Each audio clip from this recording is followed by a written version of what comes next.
A paz de Deus, meus preciosos e queridos irmãos, sempre no glorioso nome de nosso Senhor Jesus Cristo. Então, meus queridos irmãos, eu queria fazer um vídeo bem curtinho, né? E objetivo, para responder a pergunta do nosso precioso e querido irmão Edivaldo Oliveira, né? Qual a pergunta do nosso querido irmão Edivaldo Oliveira? Ele diz: qual a diferença de pecado de morte para pecado para a morte?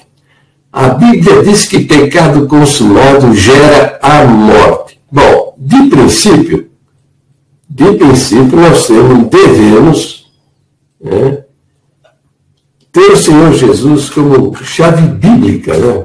O que eu quero dizer com essa expressão, chave bíblica?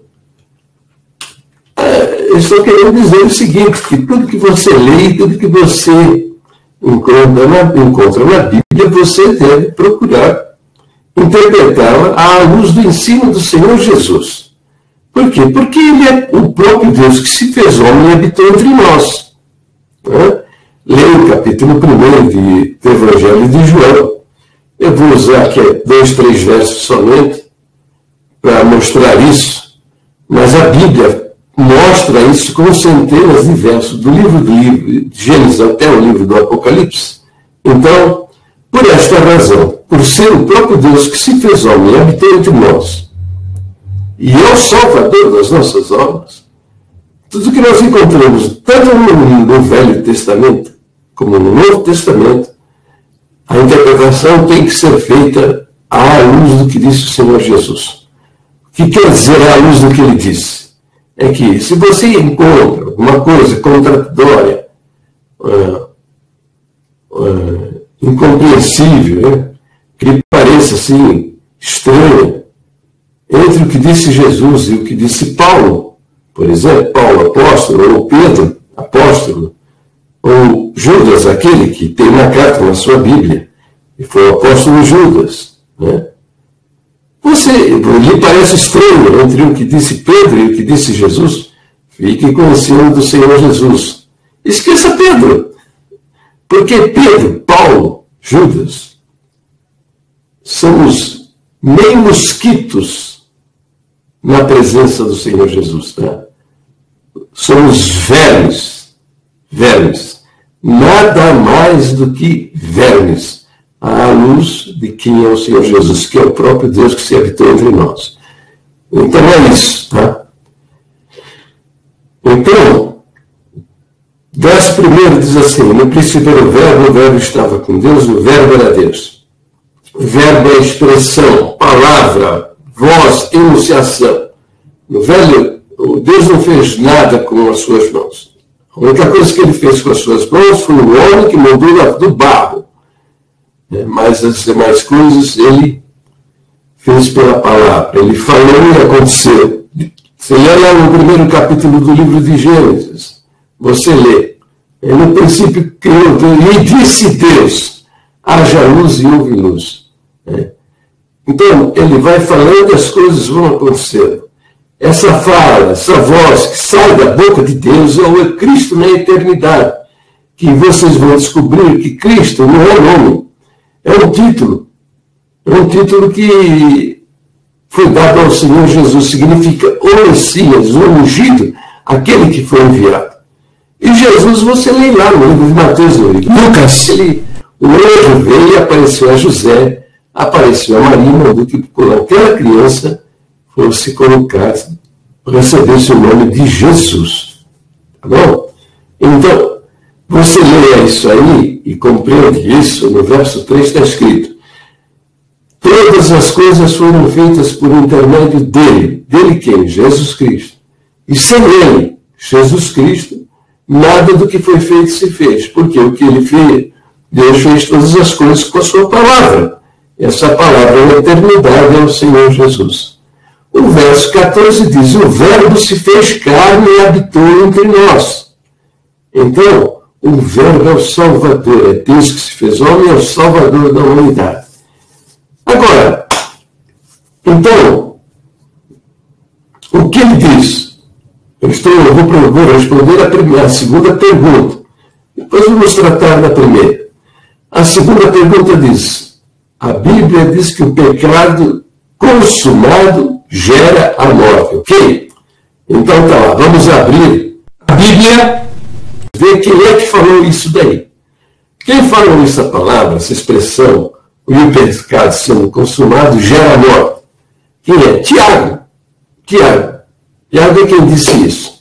Então, eu sei muito bem, claro, que estou lidando com pessoas que têm a cabeça cheia do que disse Tiago, mas desconhece uma palavra sequer daquilo que tenha dito o Senhor Jesus. Então, em princípio, estou num absurdo, vivenciando um absurdo muito grande. Porque Jesus ensinou: se não permanecerdes na minha palavra, com isso ele está querendo dizer, não permanecerdes no meu ensino.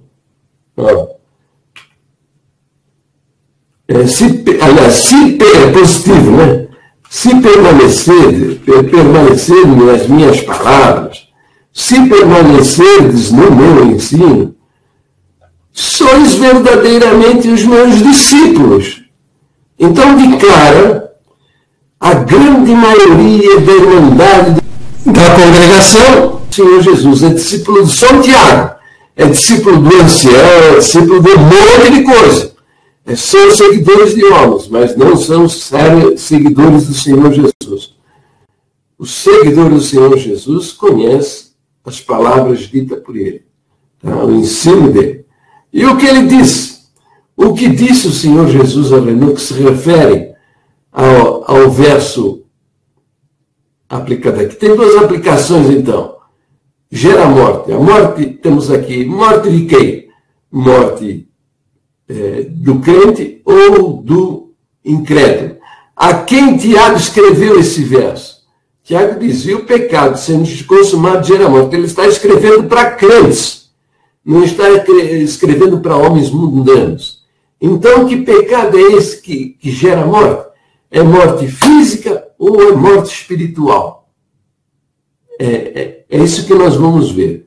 Para entender, então, a morte do crente, nós temos, se o crente morre física ou espiritualmente, no caso do pecado, nós vamos procurar o ensino do Senhor Jesus. O que ele disse lá no capítulo 10 do Evangelho de João. Ele diz o seguinte, vamos lá, capítulo 10 do Evangelho de João. Estou abrindo aqui a Bíblia online. Capítulo 27 e 28. Disse assim: as minhas ovelhas ouvem a minha voz. Voltando àquele versículo que eu citei anteriormente. As minhas ovelhas, né? Se vós permanecerdes nas minhas palavras, sois verdadeiramente os meus discípulos. Aqui novamente, ele está dizendo: as minhas ovelhas ouvem a minha voz. Quer dizer, elas permanecem na palavra dele. Eu as conheço e elas me seguem. E eu dou-lhes a vida eterna, e nunca hão de perecer. E da minha mão ninguém as arrebatará. Não, da mão do Senhor Jesus ninguém pode tirar. O verso 29 ele diz: o Pai que me deu estas ovelhas é maior do que todos. E da mão do Pai ninguém pode arrebatar. Então são dupla garantia. A mão do Senhor Jesus, o crente está na mão do Senhor Jesus e ainda tem a mão do Pai guardando o crente. Tá certo? Muito bem. Agora, que morte... Então, o crente não morre fisicamente. O crente morre espiritualmente. O crente, o Senhor pode matar a carne para salvar a alma. E provo isso. Leia lá vamos lá em 1 Coríntios, capítulo 5, onde, nos primeiros versículos, encontramos um crente que fornicou, né?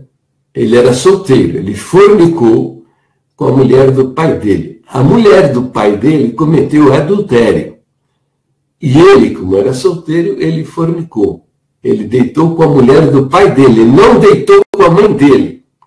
Ele deitou com a madrasta dele. Então, diz, geralmente, Paulo escreve, né? Geralmente se ouve que há entre vós fornicação. E fornicação tal que nem se ouve entre os gentios. Quer dizer, no mundão velho, Paulo está dizendo que nem se escuta falar isso.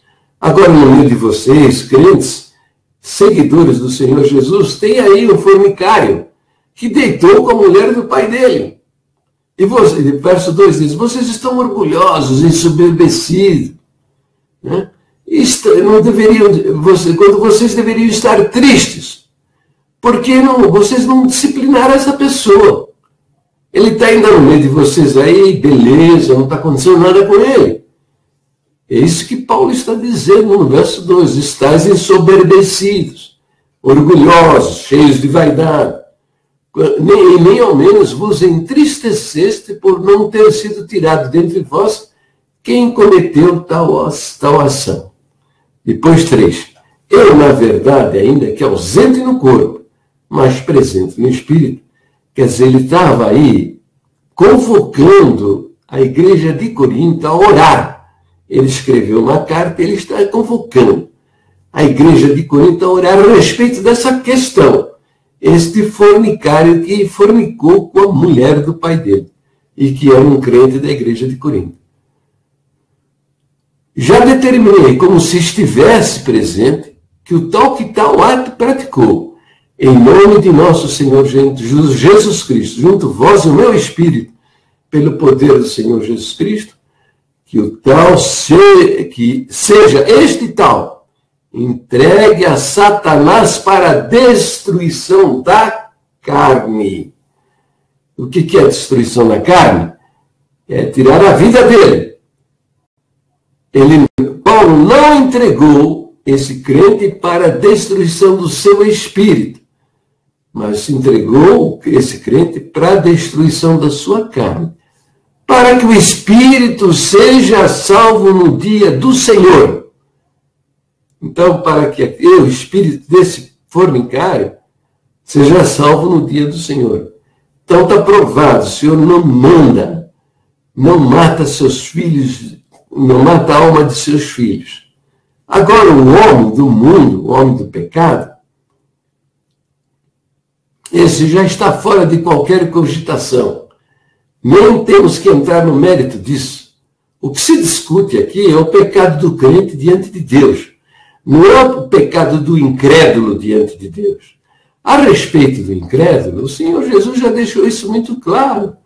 Está lá no capítulo 3, versículo 18 do seu evangelho. Diz, quem nele crê não é julgado. Quem nele crê, Jesus Cristo, não é julgado. Por quê? Não tem como julgar. Toda a culpa do crente foi julgada na pessoa do Senhor Jesus. A morte do Senhor Jesus na cruz do Calvário foi uma morte expiatória. Tá? A culpa de toda a humanidade caiu sobre ele. Isto é um ato jurídico de Deus. Assim como ele diz a palavra de Deus, que ele encerrou a todos debaixo do pecado, da condenação e da morte, tá? Para usar de misericórdia para com todos, ele encerrou a todos. Ele, evidentemente, tem gente melhores, umas pessoas melhores do que outras, mas ele colocou todos debaixo do pecado para usar de misericórdia para com todos. Por isso, então, esta é a misericórdia de Deus. A graça é que ele fez um ato jurídico que justifica a todos. Que ato jurídico é esse? Ele pagou na cruz do Calvário o pecado de toda a humanidade. Para sempre. De todo homem, todo tempo, toda época e todo lugar. Quem é que se beneficia desse ato jurídico? O que crê. É aquele que acredita que esse Deus maravilhoso se fez homem e deu a sua vida na cruz do Calvário. Tá? Bom, então aqui surgiu mais outra pergunta. Aí é expressa assim de uma maneira que dá muita dó, sabe? A pessoa que não sabe absolutamente na palavra de Deus. O comentário do do Edivaldo Oliveira é o tal do kkkk. Ele faz uns 15. Edivaldo, só 10, 3 tá bom, né? Fazer uma coletânea de kkkk para mostrar que você achou isso muito engraçado. Escreve Jair com 5 R's. Biblicamente falando, deixa de ser burro, cara. Jair, se o pecado gerasse a morte física, quantas pessoas existiam na Terra? Homem, biblicamente, deixa de jumento. Ele quer dizer, deixa de ser jumento, cara. Já vi burrice Bíblia, mas como você é o primeiro. Então vamos lá ler o livro de Gênesis, capítulo 1. Desde o primeiro livro da Bíblia você aprende isso. Então, o Senhor, ele disse, eu acho que é o capítulo 3, certamente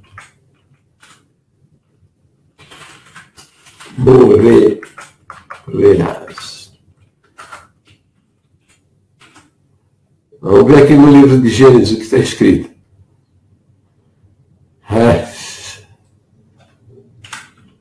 No dia em que dela comeres, certamente morrerás. Está aqui, ó. Capítulo 2 do livro de Gênesis, o primeiro livro da Bíblia. Deus está no episódio de Adão e Eva lá no paraíso. Então ele diz assim: e ordenou o Senhor Deus ao homem, dizendo: de toda a árvore do bem árvore do jardim comerás livremente, mas da árvore do conhecimento do bem e do mal, dela não comerás, porque no dia em que dela comeres, certamente morrerás. E foi o que aconteceu. Eles comeram da árvore da ciência do bem e do mal. E o que disse, né? E o que disse Deus? E disse Deus a Adão: porquanto destes ouvido à voz da tua mulher, e comeste da árvore que eu te ordenei, dizendo: não comerás dela. Maldita é a terra por causa de ti. Com dor comerás dela todos os dias da tua vida. Espinho e cardos também te produzirá, e comerás a erva do campo. No suor do teu rosto comerás o teu pão, até que te tornes à terra, porque dela fostes tomado, porquanto és pó, e em pó te tornarás. Está entendendo? Então, com essa frase, porque tu és, você tornará a terra, porque você é pó, e em pó você se tornará. Então, é a morte do homem. É a morte do homem. Lá no livro de Gênesis, né? Então, quando entrou o pecado no mundo, e com o pecado entrou a morte. Paulo explica isso também. Entrou o pecado, e com o pecado veio a morte. Vamos procurar esse verso aí. Então, assim, Romanos 5,12 diz o seguinte: portanto, como por um homem entrou o pecado no mundo, e pelo pecado a morte, assim também a morte passou a todos os homens. Por isso é que todos pecaram. Tá? Então, está falando do homem, o homem no mundo, né? Então, no verso 16, no verso 15, assim: mas não é assim o dom gratuito como a ofensa. Não é assim a dádiva da vida eterna como a ofensa. Então, aqui está comparando a graça de Deus com o pecado, a morte do homem mundano com a salvação em Jesus Cristo. E diz assim: não é assim o dom é dádiva, é presente. Não é assim o presente gratuito como a ofensa. Tá? Porque se pela ofensa de um morreram muitos, Mas muito mais a graça de Deus e o dom pela graça, o presente pela graça, que é de um só homem, Jesus Cristo, abundou sobre muitos. Entende? Então a graça é sobre todos, e é diferente da ofensa. E não foi assim o dom como a ofensa, porque por um só que pecou, porque o juízo veio de uma só ofensa, na verdade, para a condenação. Mas o dom gratuito de Deus, o presente gratuito de Deus, veio de muitas ofensas para a justificação. Porque se pela ofensa de um só homem a morte reinou sobre esse, muito mais os que receberam a abundância da graça e do dom da justiça reinarão em vida por um só, Jesus Cristo. Porque assim, o verso 18, porque assim como por uma só ofensa veio o juízo sobre todos os homens para condenação, assim também por um só ato de justiça veio a graça sobre todos os homens para a justificação de vida. Está entendendo? Então, a condenação e a morte por causa da desobediência de Adão, né? Por um só ato de justiça, que é o próprio Deus assumindo na culpa na cruz do Calvário a culpa de toda a humanidade, por um só, justificam toda a humanidade. E quem se beneficia disso? São aqueles que acreditam no sangue derramado. Aqui no 21 diz assim, ó, para que assim como o pecado reinou na morte, também a graça reinasse pela justiça para a vida eterna por Jesus Cristo, nosso Senhor. Então, para o crente verdadeiro, não há a morte espiritual. Não há morte espiritual, há morte física. Paulo explica isso lá em 1 Coríntios capítulo 5. Aquele fornicário, crente fornicário, o apóstolo entregou ele para a destruição da sua carne, para que não continuasse mais no pecado, fosse livre dele. Então é simples isso. Então, não há o que um argumento absurdo ainda, né? Se o pecado gerasse morte física, quantas pessoas existiam na Terra? O pecado está gerando a morte física, né? E estão morrendo, todos morrem, inclusive você vai morrer, porque você não deixou da sua condição de pecador. Todos nós somos pecadores, né? Paulo fala, miserável homem que sou, que o bem que eu quero fazer eu não faço, mas o pecado sim, esse eu pratico. É um pecado inerente ao ser humano. Só que o que Deus fez é um ato jurídico onde um único homem, o segundo Adão, o Novo Testamento fala também segundo Adão, vamos ver aqui, procurar o segundo Adão, o que diz a respeito do segundo Adão, que é Jesus Cristo. Segundo Adão. Diz aí, 1 Coríntios 15, 45, assim também está escrito, o primeiro homem, Adão, foi feito alma vivente.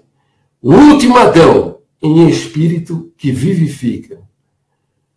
O primeiro homem na terra, no verso 47, diz assim, 1 Coríntios, verso 47, 15, 47.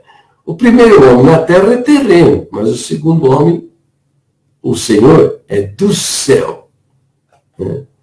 Então, estamos tratando, lá no verso lá que Tiago escreveu, né? Que é o pecado sendo consumado gera morte. Ele escreveu para crentes em Jesus Cristo. Ele não escreveu para homens mundanos. Se você é crente em Jesus Cristo, o seu pecado, e você é um miserável pecador, vai gerar a sua morte física. Tá? Tiago está tratando nesse versículo a disciplina de Deus, que Deus disciplina seus filhos. Está escrito lá no livro de Hebreus. Está lá escrito. Está escrito no livro de Hebreus, capítulo 12. E já vos esquecesse da exortação que argumenta convosco como filhos. Filho meu, não desprezes a correção do Senhor e não desmaies quando por ele fores repreendido, porque o Senhor corrige o que ama e açoita qualquer que recebe por filho. Se suportais a correção, Deus vos trata como filhos, porque que filho há a quem o pai não corrija, mas a sua alma não, a sua alma ela está preservada, vai entrar na glória para viver com ele por toda a eternidade. Então é isso. Para o vídeo por aqui e depois vou fazer um videozinho respondendo a pergunta dele. A primeira pergunta, onde ele pergunta, né? Qual a diferença de pecado de morte para pecado para a morte? Então tá bom. Para o vídeo por aqui, Deus abençoe a todos.